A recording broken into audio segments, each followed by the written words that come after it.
Mm, background is white and my head it's like cut off.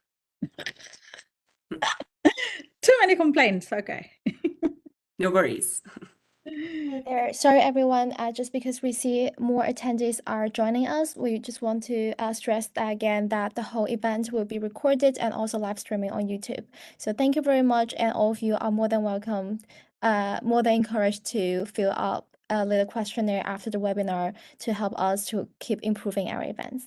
And thank you very much. Without further ado, I'll give you the floor. Thank you.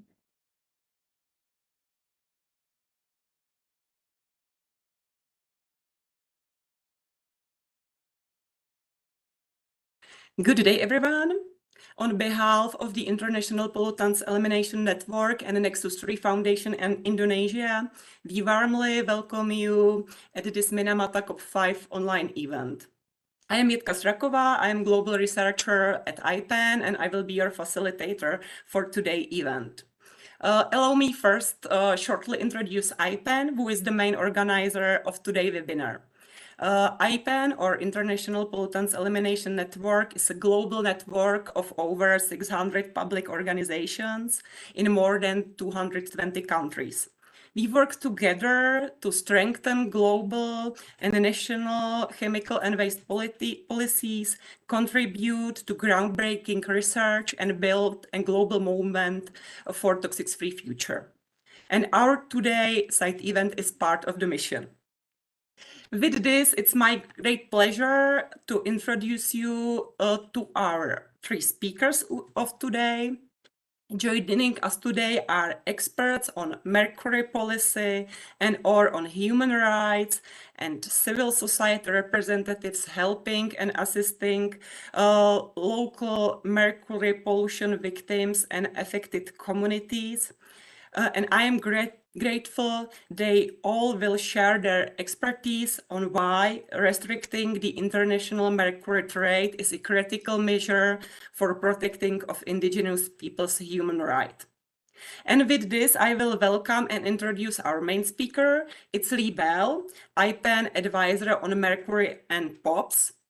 And for a little introduction, Lee has conducted biomonitoring projects across more than 30 countries, determining mercury body burden levels in women of childbearing age, particularly in artisanal small gold mining areas, including adjacent indigenous communities. Lee will give us background on why global mercury trade for ASGM is undermining Minamata and why it is time for amendments. Floor is yours, Lee. Thank you very much, Jitka, and welcome to all of our attendees this evening for this IPAN sponsored side event. The title is Restricting the International Mercury Trade, a critical measure for protection of Indigenous people's human rights. And in 15 minutes, I would like to make the case as to why it's time to end the global mercury trade and use of mercury in ASGM, and why the convention needs strengthening for this to happen. Next slide, please. And as Jitka mentioned, the International Pollutants Elimination Network has a mission for a toxic-free future for all. We do work on mercury, but we also work on many other hazardous chemicals, wastes, and industries that pollute. We have many representatives around the world. Our leadership is globally and regionally balanced, and we have 2 global offices based in Sweden and the US. But we also have 8 IPAN regional hubs that reflect UN regions as well. Thank you. Next slide, please. The Minamata Convention should be amended to end the global mercury trade. Much of the global mercury trade appears to be diverted into ASGM, polluting both mining regions and contributing to global mercury pollution. There are very few reasons other than gold mining to continue the global mercury trade, as most products and processes using mercury have been phased out by the convention. There are still some, but the majority have been phased out. The few uses that remain, other than ASGM, could readily be supplied with mercury by domestic recovery of mercury from phased out equipment that used to contain mercury, from the mining, oil and gas byproducts, recovered mercury from contaminated sites, and mercury recovered from mercury waste treatment plants. Because most countries have these sources of mercury on an ongoing basis as byproducts, and they should be sufficient to deal with essential uses. The other issue is that the value of the legal mercury trade is very small compared to most commodities, and it would have very little economic impact on any country if the trade were ended. And the trade is currently worth around $30 million globally in 2020. So it's not a large amount of money for a globally traded commodity. The EU and the US have already banned mercury exports, which shows that countries can do this. It's not a major problem to end exports of mercury. Thank you. Next slide, please.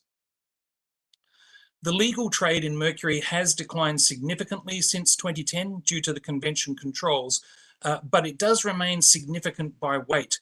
Just looking here at the 2018 data from Chatham House Resource Trade Database, you can see there was about 1,100 tons worth of mercury moving around the planet. We saw a lot of material moving from Mexico to Bolivia, and from Bolivia, a lot of that mercury moves out to different gold mining locations through the Amazon basin. And then the rest of the mercury trade was relatively low between other countries. Next slide, please. But the overall value in global terms remains very low compared to other commodities. Here in 2019, we're looking at $42 million, a relatively small amount. And again, there was a spike up to 1,300 tons legally traded.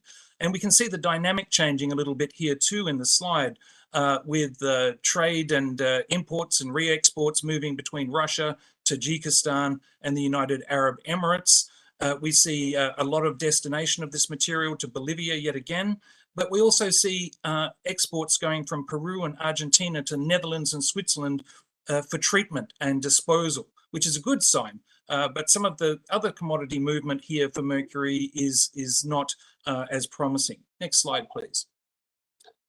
The most recent data, the 2020 data, shows that the dynamics of the mercury trade have shifted in recent years, with Russia, Tajikistan, United Arab Emirates, and Mexico all playing a significant role in export and re-export of mercury. And one of the constants is that Bolivia has recently become and remains a major importer of mercury. The tonnages are dropping slightly, and the values are dropping slightly, but we are still seeing a fairly rigorous trade in mercury around the world, including material moving from Nigeria to China, where they do use a significant quantity of mercury in the vinyl chloride monomer industry, although it's not clear if that's what the movement is based upon. Next slide, please. But if we look at the global mercury assessment of 2018 from UNEP versus the National Action Plan baseline and reduction targets under Minamata, the data is inconsistent and potentially unreliable. The estimates of the baseline use of mercury in ASGM under the National Action Plans is only 350 tons. But ASGM globally was using 2,059 tons in the mid-range there of those estimates as recently as 2018. And the global weight traded in 2020 was up to 890 tons. And we have seen other evidence, anecdotal evidence, that the Indonesia Miners Association, who are working with ASGM, claim to be using 3,000 tons per year in 2018 in Indonesia alone. And there has been a number of peer-reviewed articles that have criticized the reporting mechanisms for the national action plans as being unreliable in terms of their accuracy. So I don't think that the National Action Plan targets and reductions that we're looking at necessarily reflect the real-world activity in global mercury trade, particularly in the legal mercury trade. Next slide, please. So IPEN's view is that not only the trade in mercury, the legal trade in mercury needs to be brought to an end through amendments to the convention, but also that ASGM as an allowed use for mercury must end. The convention should be amended to end this provision. so that mercury is no longer allowed to be used in ASGM. Because allowing mercury use for this kind of gold mining sends a signal that gold production is more important than human rights. And prohibiting mercury use in ASGM through the convention allows parties to take a tougher stance on mercury in mining at a domestic level. Arguments that ASGM miners need mercury to make a living are hollow. It's like arguing that workers need to be able to mine asbestos for a living. Every worker has a right to be protected from toxic work environments, especially when they have intergenerational impacts and impacts on people who don't benefit from gold mining. And we're seeing that now with communities amongst Indigenous peoples, particularly in the Amazon basin, but also women from small island developing states suffering high mercury body burdens resulting from eating mercury contaminated fish because they have few alternatives in their diet. Next slide, please. IPEN's mercury hair monitoring amongst women of childbearing ages in 25 countries in 2017 identified a group of countries that had very, very high levels above that red line, the 1 ppm safety threshold for mercury in women of childbearing age. And Indonesia literally was off the charts in terms of the average levels we were seeing in women who provided hair samples near ASGM communities. But if you look, and I know it's a little hard to read, but we saw Tonga, the Cook Islands, and Kiribati and the Marshall Islands also had very high levels. And the other countries that were in that range were Kenya, and that was because of the sampling that was conducted around the ASGM areas near Migori and other sites, where again, there was some extremely high levels that were detected. So we know that the global mercury pollution levels, particularly the contamination of the fish stocks, is a major problem, and ASGM is the biggest contributor currently to that contamination of the food web. Next slide, please. Indigenous human rights are being trampled by gold miners encroaching on their lands and using mercury. Mercury in ASGM is as prevalent as ever, and it's undermining the rights of Indigenous people by contaminating their food supplies, including their fish, chicken, and rice, significantly elevating Indigenous women's body burden in ASGM regions, leading to impacts on the fetus, newborn, and the mother. The miners are destroying the lands of Indigenous peoples, as we see wildcat miners and garimperos destroying vegetation, rivers, and consuming local wildlife that are relied upon by Indigenous people. The miners cause Indigenous community deterioration in other ways, social impacts such as drugs, alcohol, violence, and prostitution being brought into protected areas. And we have a lot of evidence of miners intimidating, attacking, and even killing Indigenous people who try to protect their land from the encroachment of miners. And as I mentioned, the Amazon basin and surrounding areas in Latin America have really become a hot spot. Next slide, please. One of the interesting things we found in recent studies conducted was that in Bolivia, the food chain effects throughout the Beni River system were extraordinary. We had two groups of Indigenous people, the Eyiyo Quibo people and the Portichello people, related as Indigenous groups, living at different locations, 380 kilometers apart. Yet they both exhibited extremely similar high mercury levels that are attributed to their fish diet, which they heavily rely upon from this river. Next slide, please. If we look at the data, we can see that we sampled in a number of locations where ASGM was conducted. On the right-hand side, the bar graph shows the extremely high levels amongst the Bolivian Indigenous women, and it was comparable and very, very similar in both of those sites along that river system, which demonstrates that the fish in those rivers are being contaminated throughout the river chain, and it is a tributary that is affected by ASGM tailings and the dumping of mercury further up the stream. There was also relatively high levels in locations in Brazil and Venezuela, but you'll notice the very low levels in Colombia, in Iquira, were because people were conducting ASGM mining without mercury.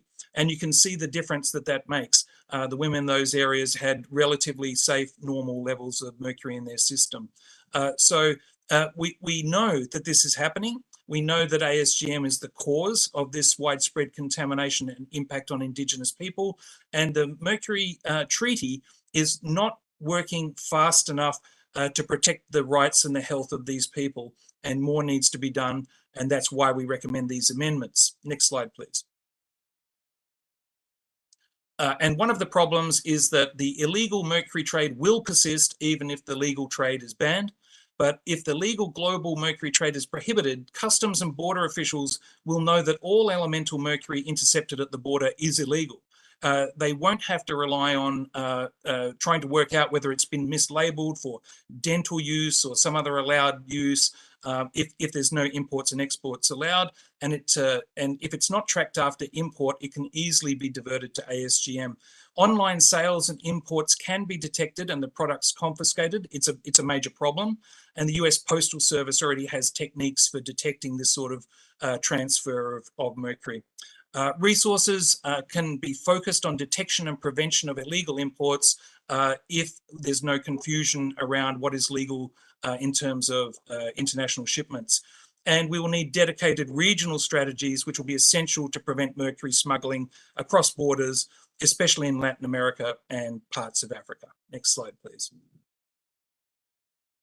So I believe, and IPEN believes, it's time to amend the Minamata Convention to protect the Indigenous people, their food supply and their human rights, such as these Bolivian villages depicted in the photos.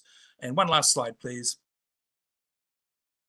And thank you for your attention. And hopefully we'll be able to come together, maybe not at this COP, but in the very near future to see these amendments come through. Thank you very much. Thank you very much, Lee, for your speech and for very clear reasoning why Minamata has to be amended and for giving us this dive into some trade data and impacts on Indigenous people in Latin America. Thank you very much. And just like a reminder, if you have some questions for Lee, you can either type them into chat box or you can note them and ask them directly at the end of the entire session after we finish all three presentations. There will be, I hope, at least 15 minutes to ask the questions. So you can either type them all right away or wait till the end. Yeah. And with this, I will move to our next speaker, will be Dr. Marcos Orellana. Thank you very much for accepting our invitation. Dr. Orellana is UN Human Rights Special Reporter on Toxics and Human Rights. Dr. Orellana is an expert on international law and the law on human rights and the environment. His practice as a legal advisor has included work with United Nations agencies, governments, and non-governmental organizations, including on waste and chemicals issues at the Basel and Minamata Conventions, the UN Environmental Assembly, and the Human Rights Council. Dr. Orellana recently presented a report on Mercury and ASGM issues to the UN Human Rights Council, and we are very curious and excited to hear main findings of your report. Floor is yours, Marcos. Thank you very much, Jitka. I'm sorry, I hear an echo. Let me see if I can with that.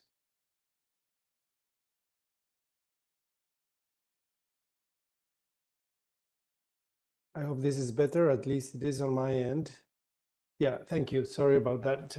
Thank you, Jitka, for giving me the floor. As you rightly pointed out, last year I had the opportunity to present to the United Nations Human Rights Council a report focused on mercury, gold mining, and human rights. This came about as result of a scanning process in international instruments on chemicals and wastes, looking for developments as well as gaps and shortcomings. And when it comes to Minamata, so one of the still the youngest in the family of multilateral environmental agreements, we see that there's strong provisions in a number of areas that have reduced mercury in a range of fields and applications and so forth.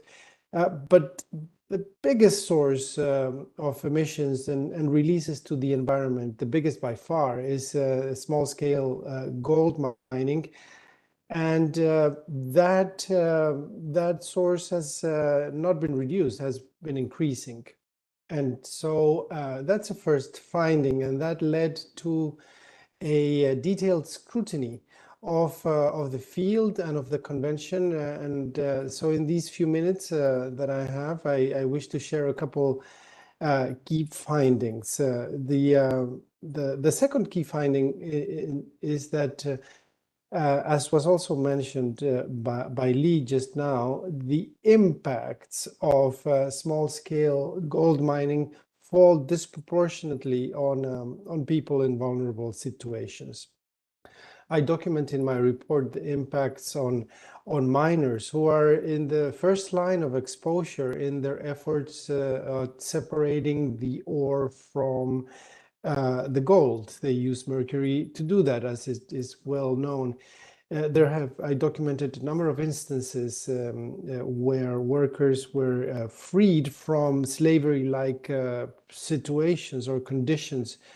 It is also prevalent that many of the miners in the field work in conditions of poverty. They live in poverty. Their families live in poverty.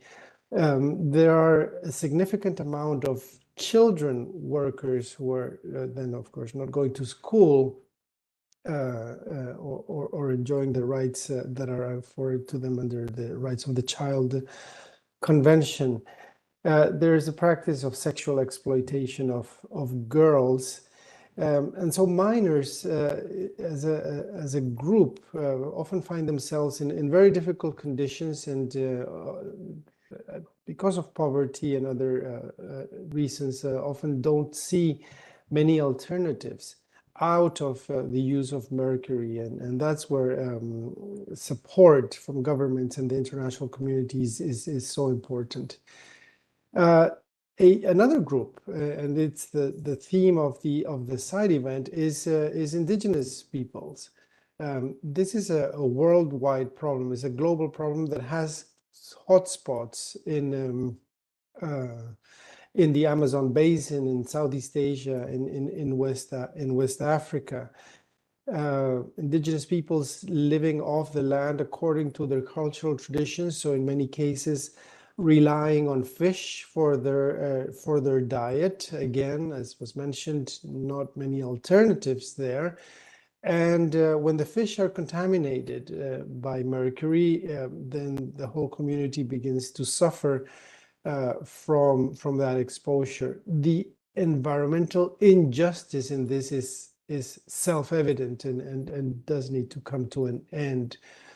But in addition to exposure issues and traditional and cultural rights, there is the violence and the intimidation, the violence inflicted upon indigenous peoples by whether it's gangs or wildcat miners that invade their territories and that will quash any opposition to their practices through violence and intimidation.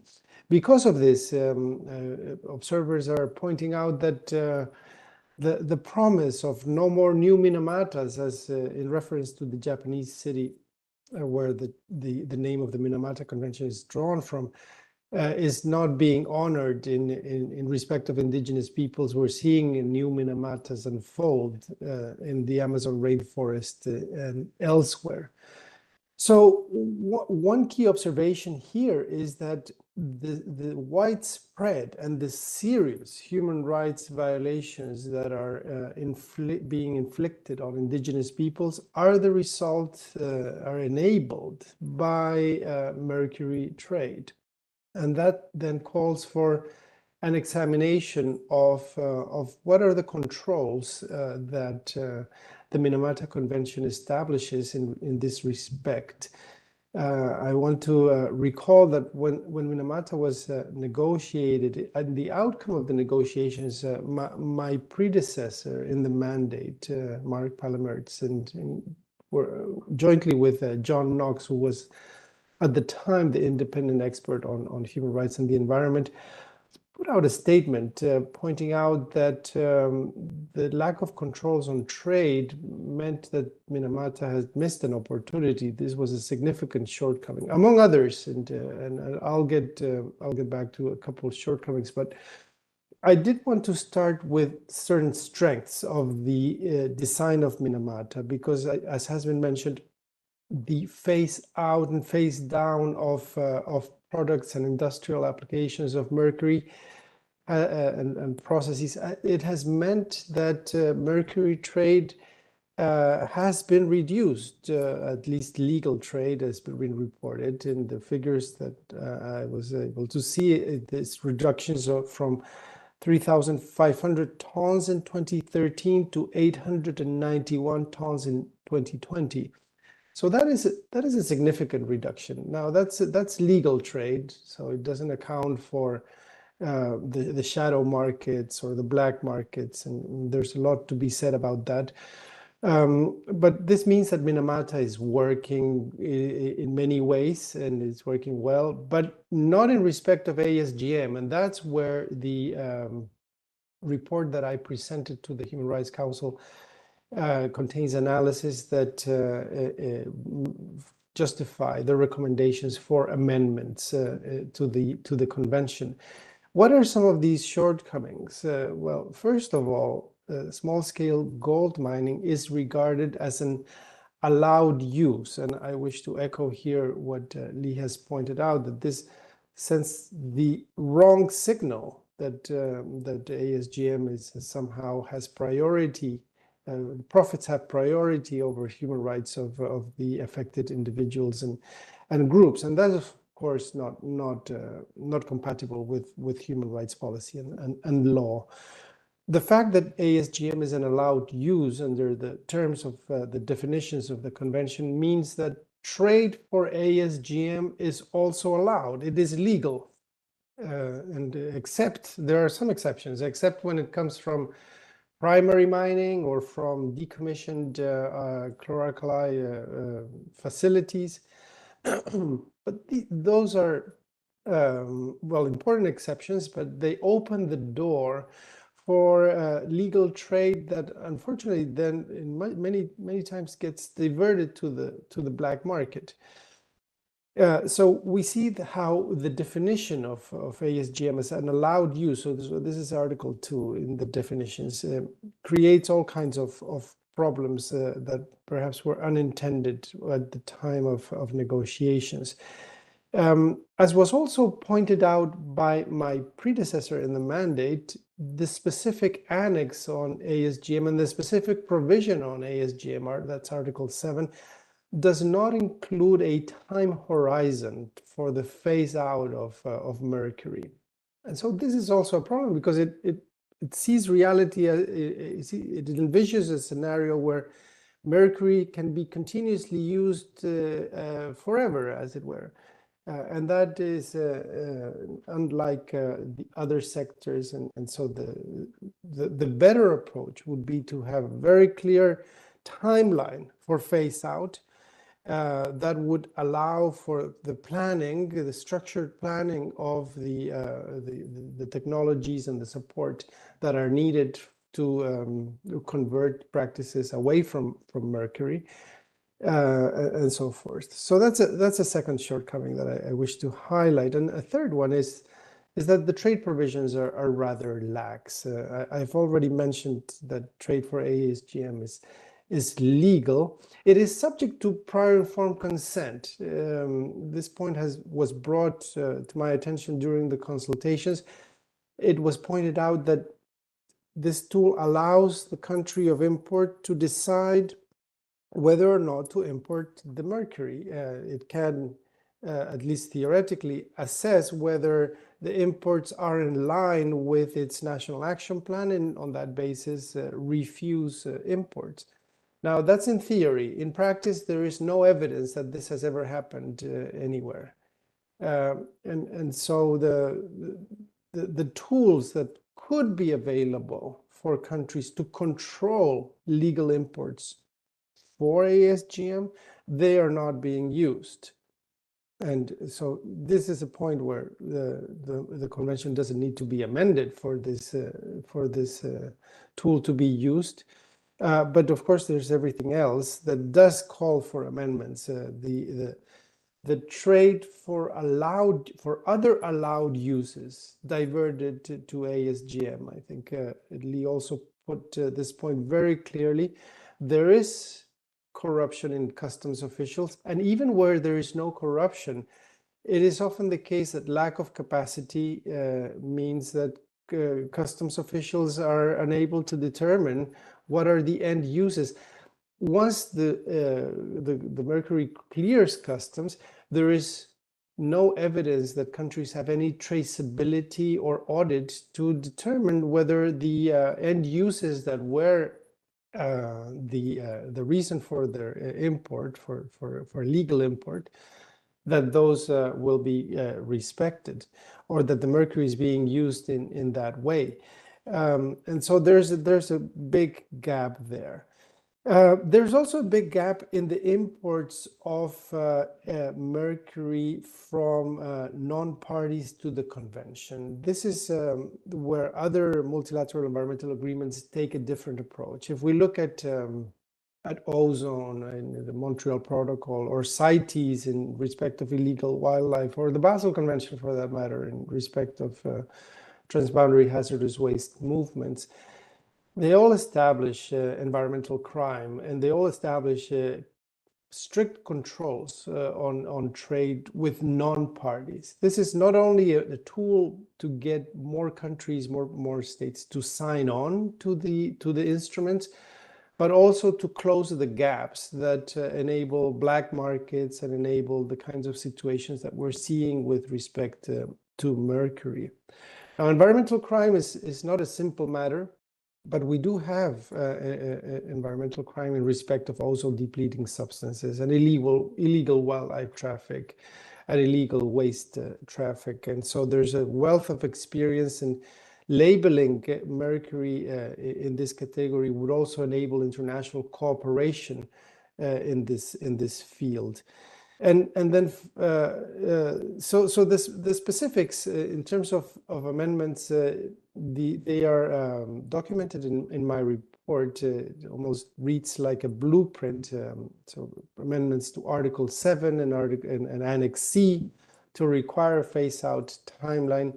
Amendments in Article 2 to disallow the use of mercury in ASGM, and amendments in Article 3 to stop exports of mercury except for sound management of wastes where that is allowed, to stop the imports from non-parties, and one last point is to shorten the period where primary mercury mining is allowed, because even as legal trade is not allowed for ASGM, is not allowed from primary mercury mining, in practice, in reality, mercury from primary mining is finding its way into the channels that enable this activity. So those are the key findings and the key proposals for amendments. I do look forward to further debates on this issue in COP5 of Minamata. Thank you very much for the space to present this. Thank you. Thank you very much, Marcos, for your speech, and thank you for raising awareness on these extremely important issues. It's so important to understand all those social and human rights impacts, because they are definitely adding to the existing concerns, and they are definitely adding to the arguments on why to amend Minamata Convention. So thank you very much for your inputs and insights. And again, for everybody listening to us, there will be chance to ask questions to Marcos using either chat function. Type your question there, or wait until the end of the session, where we will hopefully have 15 minutes for asking the questions directly. Yeah, thank you very much. And with this, I will introduce our last speaker of today, who will definitely be adding to the stories to be said about pollution victims and communities affected by ASGM in Indonesia. Our next speaker is Yuyun Ismawati, co-founder and senior advisor of Nexus 3, formerly known as Belly Focus Foundation, a nonprofit organization working towards a just, toxic-free and sustainable future. Yuyun is also the lead advisor on ASGM issues for IPAN and Goldman Environmental Prize Awardee 2009. Yuyun has conducted extensive field work and research on ASGM health impacts in Indonesia. And I believe we will see some of the outcomes of your on-ground research. Please, folks, listen to Yuyun. Floor is yours. Jitka, and thank you for inviting me to this session. I would like to share our works in Indonesia and observations and recommendations. But before I start my presentation, I would like to give a warning that this presentation contains potentially disturbing graphics to some viewers. We have obtained consent from parents of children in this presentation. Yeah, so I would like to start with the second slide, please. Yeah, this is just an introduction of my organization, but we can continue to the second slide, please. Yeah, I would like to have your to draw your attention to the history of gold rush. In 1800s, the gold rush sites are only located in several corners of the world. But in the next slide, the 21st centuries of gold rush. Yeah, this one is from the legacy in California, with the same method that we still use until now.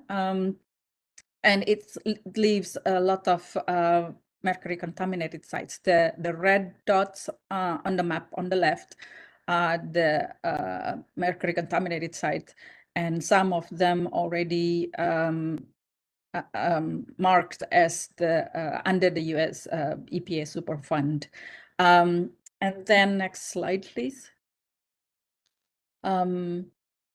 Another gold rush in 1980s was taking place in Brazil, involving 100,000 miners in 6 years, and it's more than $500,000 worth of gold was mined during that period of time. In Serra Pelada, about 100 until 150 metric tons of mercury released to the environment, and as a result, next slide, please. That lake is now becoming a contaminated lake. Yeah, so next slide, please.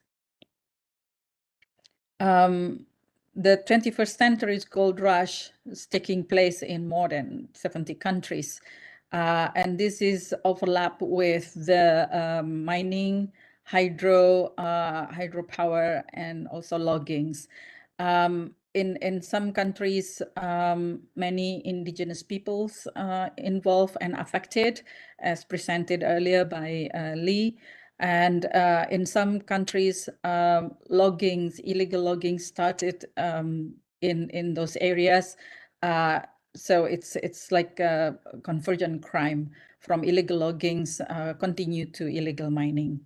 And why we seen an increase small-scale mining globally, it's because the large deposits of gold already mined in the last 50 years, like in the last 100 years. So the remaining deposits of gold are now in lower concentrations and located in biodiversity-sensitive areas in indigenous peoples' territory and in national parks. Next, please.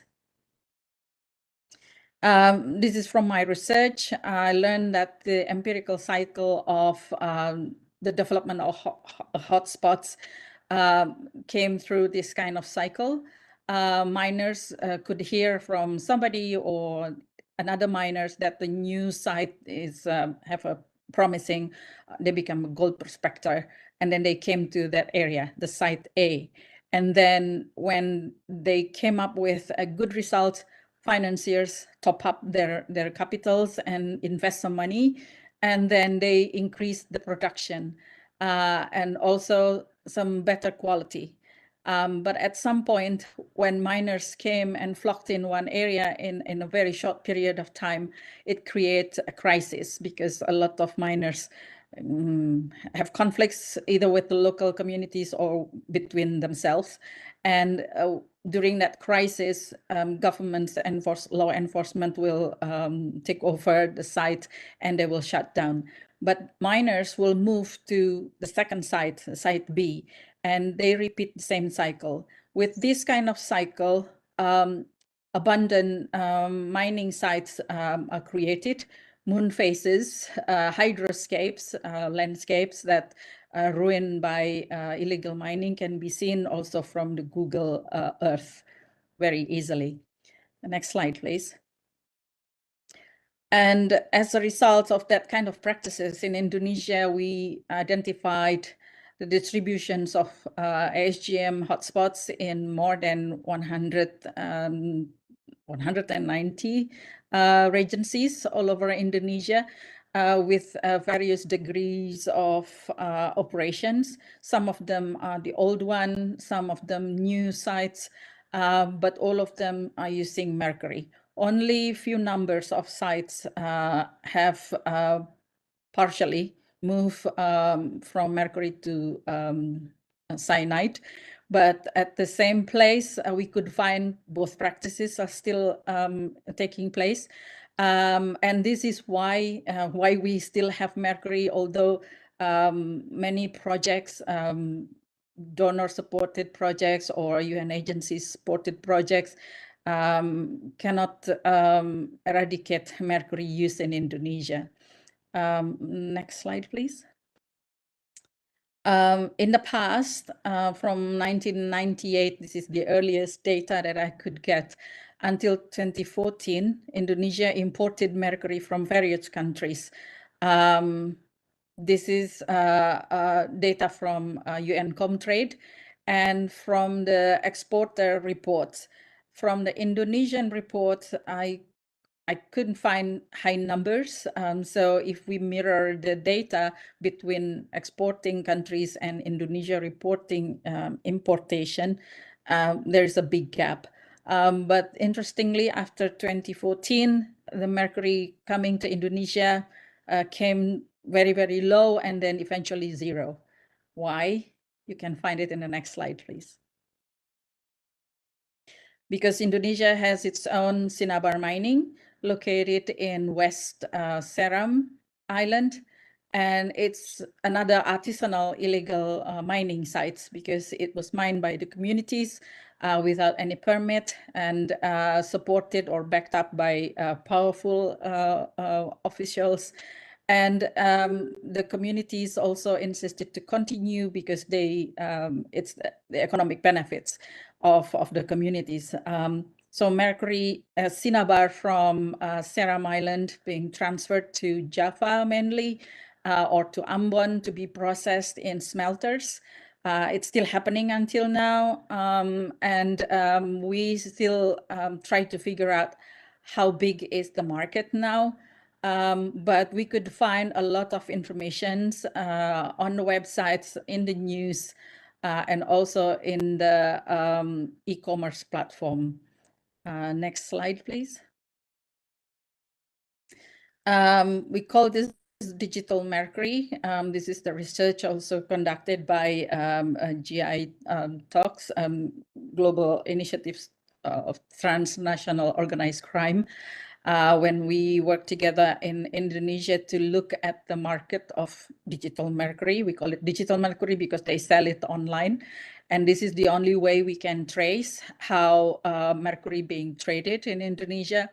They use social media, e-commerce platforms, and with different prices from 500,000 Indonesian rupiahs is equal to probably now it's $20, $30 per kilograms until 1.5 million or 2 million Indonesian rupiahs. And traders are now using code when they sell mercury disguising it as coffee, silver coffee, they call it. So they're selling coffee because they know if they use the words mercury, and then they could be chased, but it never happened. Although the government, the Ministry of Environment already discussed with the associations of e-commerce platform owners to take down the business or tenants who sell mercury, it's still no strong enforcement. And in some cases, we also look at the decisions of courts and verdicts from the Supreme Court's website. We found also the involvement of officials, military and police officers in the case of mercury trade. However, we could not follow up the cases because it goes to the military court, and it was not the information is not available for public. Next slide, please. The government of Indonesia showed the political will by issuing a presidential decree, and last year at COP4 launched what they call it as the Bali Declaration to combating the illegal trade of mercury. In the National Action Plan, the government of Indonesia has set the target to reduce mercury from manufacturing sector, especially from lamp manufacturers and batteries to 50% by 2030.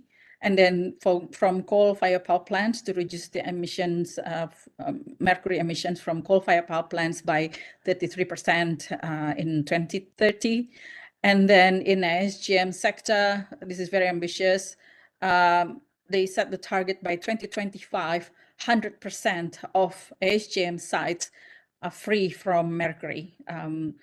If you remember the slides that I presented earlier, the spread and the distribution of SGM hotspots all over Indonesia, and the subnational government, provincial, have to develop local action plans to follow up this national target. However, at the moment, we only saw 14 provincial governments have the local action plans, and then supported by governor regulations. But the enforcement and the implementation of the action plan still need to have financial support from the national agencies. In healthcare sector, the elimination and withdrawal of medical devices containing mercury set 100% by 2020, could not achieve. And until now, probably only 60% of medical devices have been withdrawn. And we still have problem linking up the Ministry of Health with the Ministry of Environment on how to handle the end of life of medical devices.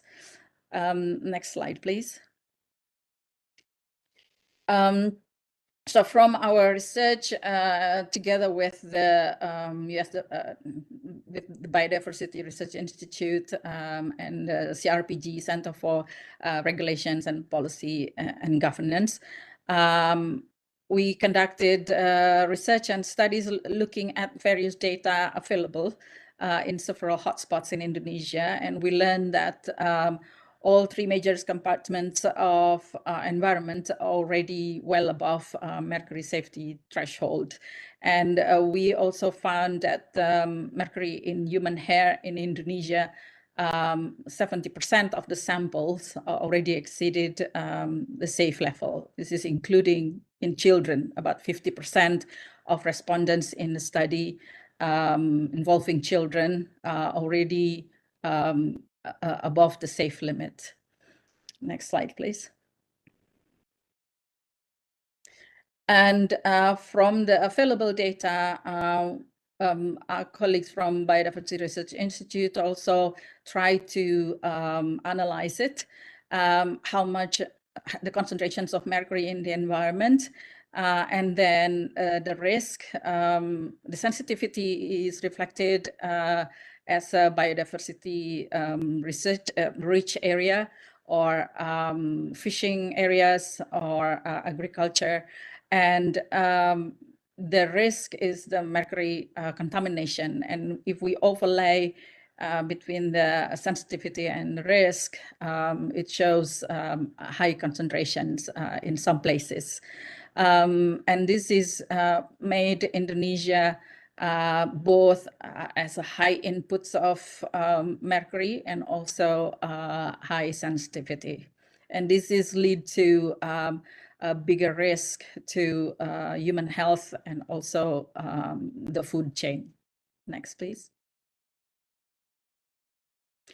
If we look at the Minamata disease back in 60 years ago, we could still hear and see some of the victims live in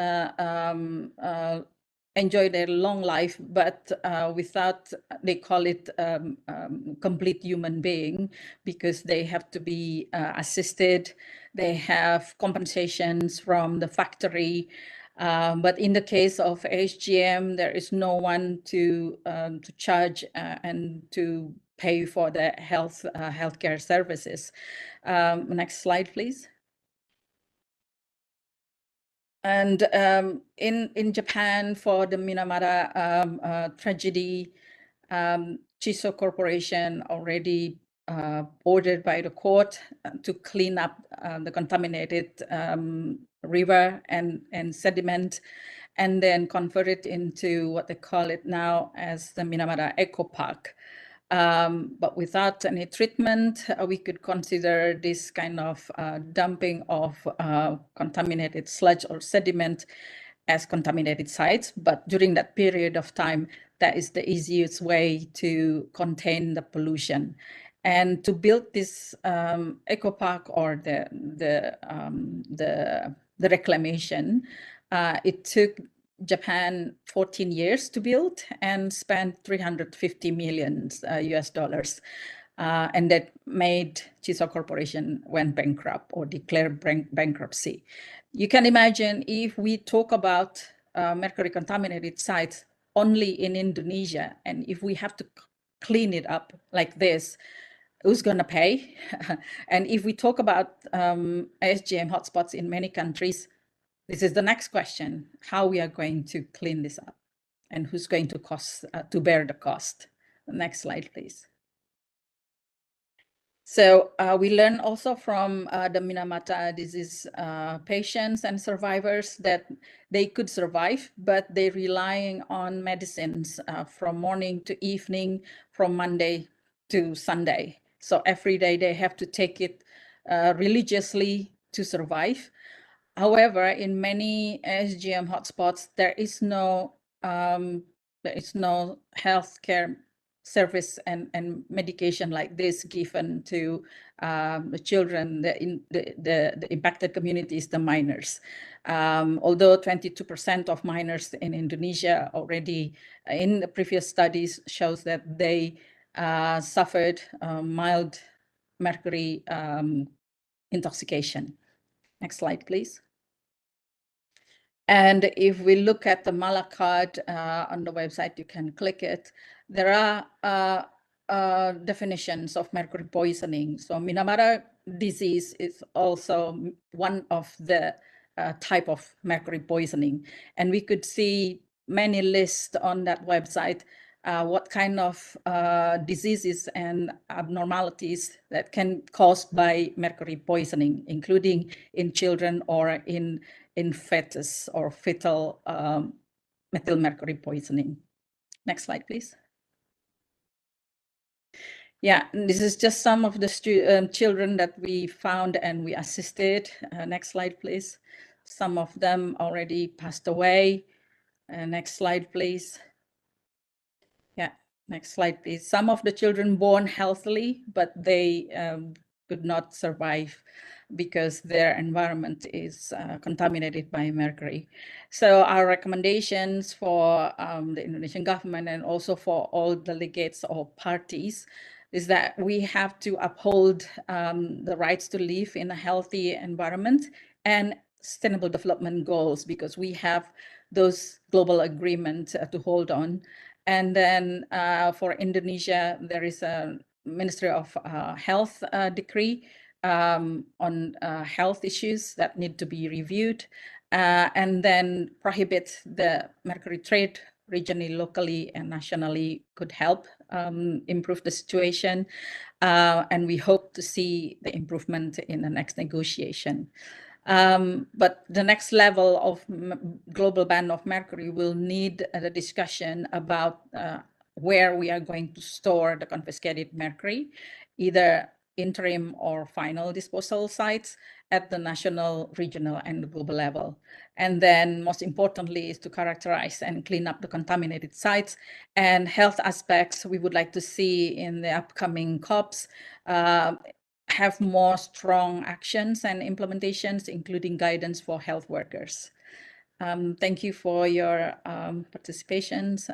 Over to you, Jitka. Thank you very much, you. Thank you very much for telling us the stories, for providing the full picture and all the contexts. Thank you for all your work. And as we have a bit limited time for questions, let's dive directly into that. We maybe have time for 3 questions. So if participants interested to ask directly can raise their hand, I will then request you to unmute and you can ask your questions. Is there anybody who is interested to ask some questions to Lee, Marcos, or Yuyun? I don't see any raised hand. Maybe Lee, I have not chance to read the questions through in the chat box. Was there any which you like to raise and answer? Is there any comment which you like to give to? No, I don't think I saw any that were Okay. directed to me, but perhaps, Yuyan, there was a comment about informal exports from Indonesia and whether you have any information on that. Yeah, I will answer it quickly. It's not informal exports, but probably illegal exportation because it was not registered either at the Indonesian Statistic Bureau or at the UN Comtrade. But we found several cases, court cases and verdicts involving buyers from outside of Indonesia, and they got sentenced to jail and fined. I can share it later. All right, excellent. Is there any question from our audience to one of our panelists? Please don't hesitate to raise your hand. We have 3 minutes left to answer some of your questions.